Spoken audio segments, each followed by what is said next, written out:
Jesus rides into Jerusalem. Jesus and his 12 disciples walked to the great city of Jerusalem to be there in time for the special festival of the Passover.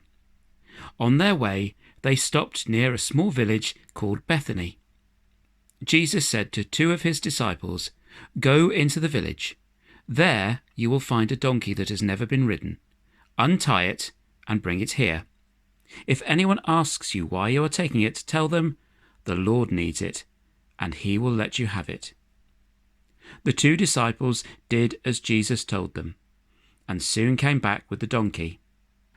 They spread their cloaks over it to make a soft saddle, and Jesus got on the donkey. Then he rode into Jerusalem with his disciples walking at his side. When the crowds of people walking to the city saw Jesus coming, they were excited. Some spread their cloaks on the road, others cut down palm leaves to lay in front of him. They cheered and shouted, "Blessed is he who comes in the name of the Lord. Praise be to God." Jesus and his disciples went into the city and walked through the streets to the temple. Then they left and went back to the village of Bethany for the night.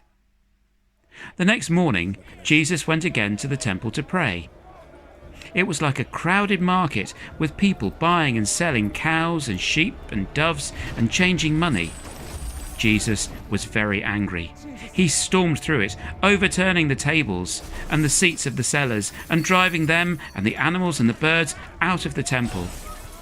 "God's house is a house of prayer," he shouted, "but you have turned it into a den of robbers." When all was quiet and peaceful again, he talked to the crowds of people, teaching them about God and making the ill ones well again. The temple rulers heard what Jesus had done and decided they must get rid of him. They didn't dare arrest him in the temple because they were afraid the people would riot to protect him. So they plotted to do it secretly. Then Judas Iscariot, one of Jesus' disciples, went secretly to the chief priests of the temple. "What will you give me if I tell you when it would be safe to arrest Jesus?" he asked. They promised to give him 30 silver coins. And from then on, Judas Iscariot waited and watched for the right moment to give Jesus away to the temple priests. It had to be when there were no crowds around to see the arrest.